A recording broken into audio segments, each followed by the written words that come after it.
가상자산 기업들의 IPO는 크립토 시장 전체에 어떤 의미를 가질까요? 이는 단순한 상장이 아니라 사업 전반의 제도권 진입과 성숙의 신호라고 볼 수 있습니다. 앞으로 더 많은 기업들이 상장을 준비할 것이고, 이러한 흐름은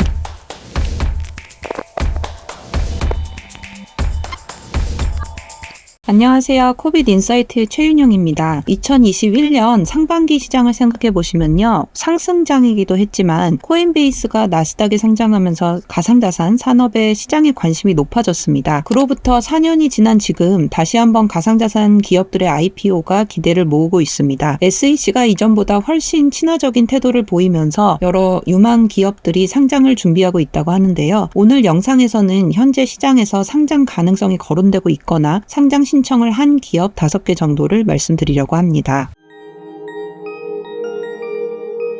먼저 IPO, 즉 기업 공개에 대해 간단히 알아보겠습니다. IPO란 Initial Public Offering의 약자로 회사가 처음으로 일반 대중에게 주식을 판매하는 것, 즉 증시에 상장하는 것을 의미합니다. 기업 입장에서는 IPO를 통해 자금 조달을 해서 사업을 확장하거나 부채를 줄이는 데 활용될 수 있고요. 투자자 입장에서는 성장 가능성이 있는 기업의 초기 주식을 매수해서 수익을 기대할 수 있는 기회가 되기도 합니다. 일반적으로는 기관 투자자가 먼저 접근할 수 있는 구조지만 개인 투자자에게도 일정 부분 기회가 열려 있습니다. IPO를 하려면 기업은 재무정보 공개나 규제 준수 같은 일정 기준을 충족해야 하는데요. 이런 과정을 거치면 시장과 투자자들로부터 더 큰 신뢰를 얻을 수 있고, 그 신뢰는 결국 장기적인 성장과 생존 가능성으로 이어지게 됩니다. 결국 신뢰를 기반으로 더 큰 성장을 도모하는 기업들에게 IPO는 중요한 선택지가 되는 것입니다.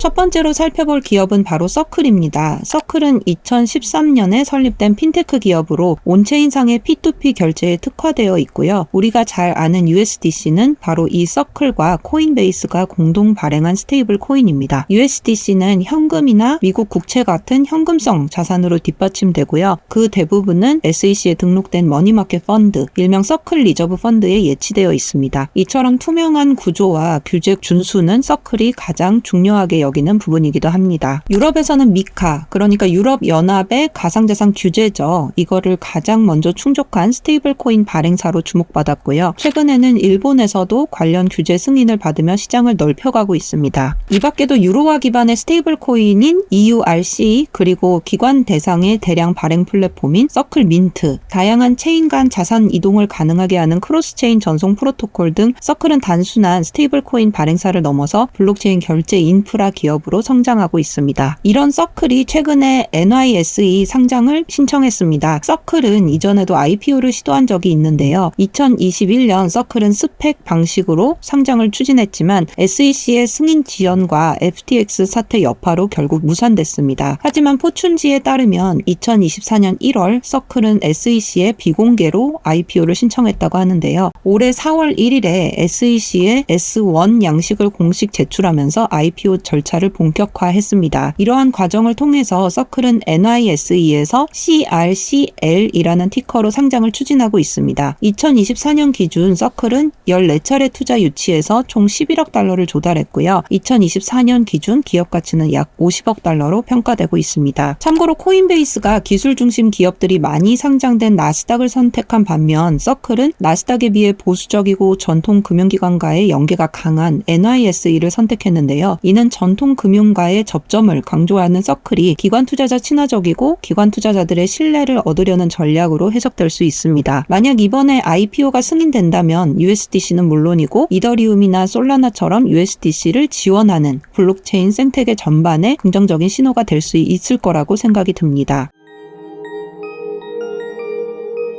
다음으로 주목할 기업은 글로벌 거래소 중 하나인 크라켄입니다. 크라켄은 2011년에 제시 파월이 설립한 거래소로 업계에서 가장 오래된 올드스쿨 거래소 중 하나인데요. 제시 파월은 과거 마운트곡스 보안 컨설턴트로 일하면서 거래소 붕괴 가능성을 미리 감지했고, 이에 대비해 보다 안정적이고 지속 가능한 대안 거래소로서 크라켄을 만들었다고 합니다. 크라켄은 2021년부터 IPO를 검토해 왔습니다. 코인베이스가 나스닥에 상장한 직후 크라켄도 비슷한 길을 가야 한다는 판단을 내렸던 거죠. 그리고 최근 드디어 2026년 초에 IPO를 추진할 계획이라는 소식이 전해지기도 했습니다. 이전에는 현실적으로 불가능해 보이던 IPO가 다시 가능해진 배경에는 규제 환경의 변화가 있습니다. 특히 트럼프 대통령의 재집권 이후에 미국 SEC가 보다 가상자산 친화적인 기조로 전환되면서 시장 분위기가 달라졌는데요. SEC는 기존의 강경 노선을 일부 철회하면서 크라켄을 포함한 여러 가상자산 기업에 대한 소송을 철회하거나 완화하고 있습니다. 사실 크라켄은 2023년 두 차례나 SEC로부터 고발을 당했는데요. 하나는 스테이킹 서비스를 미등록 증권으로 간주한 사건이었고 다른 하나는 미등록 토큰 판매 이슈였습니다. 이 과정에서 총 3천만 달러의 합의금을 납부하기도 했죠. 하지만 최근 들어 분위기가 달라지면서 IPO 가능성은 점점 더 현실화되고 있는 상황입니다. 2024년 기준 크라켄은 IPO를 앞두고 1억 달러 규모의 사전 자금 조달도 준비 중인 것으로 알려졌습니다. 만약 크라켄이 성공적으로 상장에 성공한다면 이는 가상자산 거래소의 제도권 편입을 의미할 뿐만 아니라 다른 거래소들의 상장 움직임에도 영향을 줄 수 있을 것 같습니다.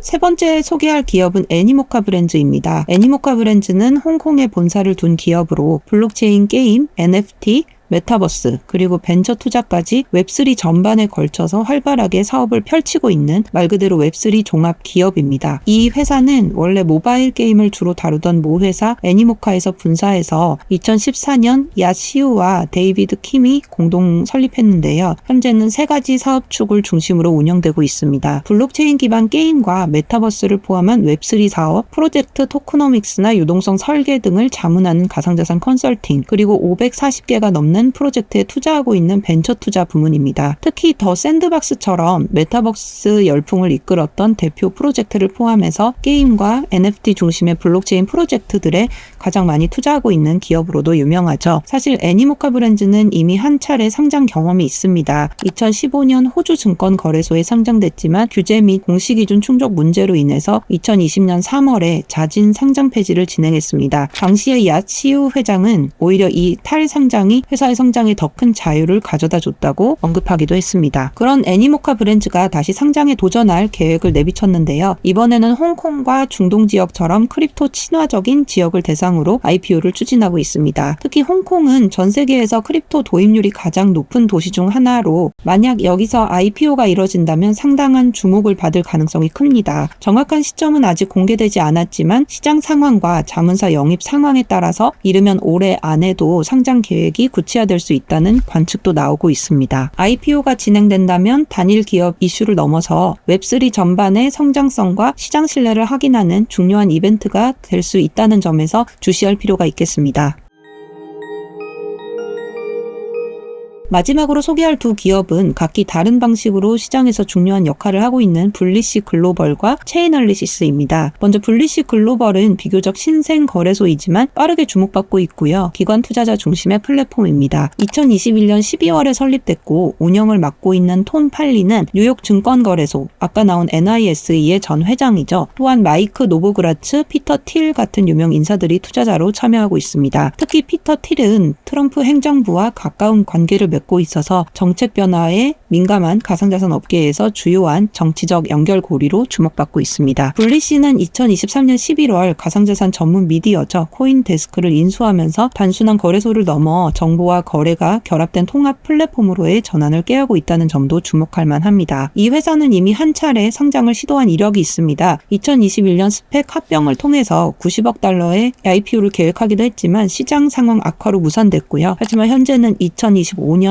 IPO를 목표로 JP모건이나 제프리스 파이낸셜 그룹과 협의 중이기도 합니다. 상장이 이뤄진다면 비트코인, 이더리움 같이 기관 거래에서 선호되는 주요 가상자산들도 함께 주목받을 가능성이 큽니다. 블리시는 자신을 기관 및 고액 투자자에 최적화된 거래소로 포지셔닝하고 있기도 하기 때문인데요. 특히 미국 정치 지형의 변화와 블리시 IPO는 상장을 넘어서 규제 완화와 제도권 편입을 보여주는 사건 중 하나로 받아들여질 수도 있을 것 같습니다. 이어서 소개할 기업은 체인얼리시스입니다. 있습니다. 2014년 설립된 이 기업은 블록체인상의 모든 움직임을 추적하고 분석하는 데이터 전문 기업입니다. 전 세계 70여 개국의 정부기관, 금융회사, 대기업들이 체인어널리시스의 데이터를 활용하고 있고 FBI, SEC 같은 미국 주요 정부기관 수사에서도 중요한 역할을 해오기도 했습니다. 바이낸스, 코인베이스, 크라켄 같은 대형 거래소부터 그레이스케일, 피델리티, 레볼루트 같은 기업까지 사실상 크립토 생태계 전반이 이 체인어널리시스를 기반으로 운영되고 있다고 해도 과언이 아닌데요. 체인어널리시스가 추구하는 핵심 가치는 투명성과 신뢰입니다. 명확한 규제, 표준화된 감시 체계, 그리고 강력한 컴플라이언스 툴을 통해서 가상자산이 글로벌 금융 시스템에 안정적으로 안착될 수 있도록 지원하고 있는 거죠. 이런 점에서 체인어널리시스는 2025년 IPO 후보로 꾸준히 언급돼 왔습니다. 현재까지 13차례 투자 라운드를 거쳐서 총 5억 6,300만 달러를 조달했고요. 시장 리더로서의 입지와 성장 가능성은 충분하다는 평가를 받고 있습니다. 결국 블리시와 체인어널리시스의 상장 가능성은 신뢰 회복과 시장의 확장이라는 측면에서 유의미한 이벤트가 될 수 있다고 볼 수 있습니다. 그렇다면 지금까지 살펴본 가상자산 기업들의 IPO는 크립토 시장 전체에 어떤 의미를 가질까요? 결론부터 말씀드리면 이는 단순한 상장이 아니라 사업 전반의 제도권 진입과 성숙의 신호라고 볼 수 있습니다. 앞으로 더 많은 기업들이 상장을 준비할 것이고 이러한 흐름은 기관 투자자의 본격적인 유입으로 이어질 가능성이 크다고 생각이 드는데요. 특히 미국 SEC를 포함한 규제 기관들이 점차 가상자산에 우호적인 태도를 보이고 있다는 점에서 이제 시장은 보다 명확한 기준과 규제 프레임 안에서 움직이게 될 것입니다. 시장 전반의 신뢰와 기술 성장에도 긍정적인 영향을 줄 수 있겠죠. 그래서 아직은 초기 단계지만 앞으로 펼쳐질 이 변화의 흐름을 지켜보시는 것도 좋을 것 같습니다. 오늘 영상은 여기까지고요. 궁금하신 부분은 댓글로 남겨주시면 답변 드리도록 하겠습니다. 감사합니다.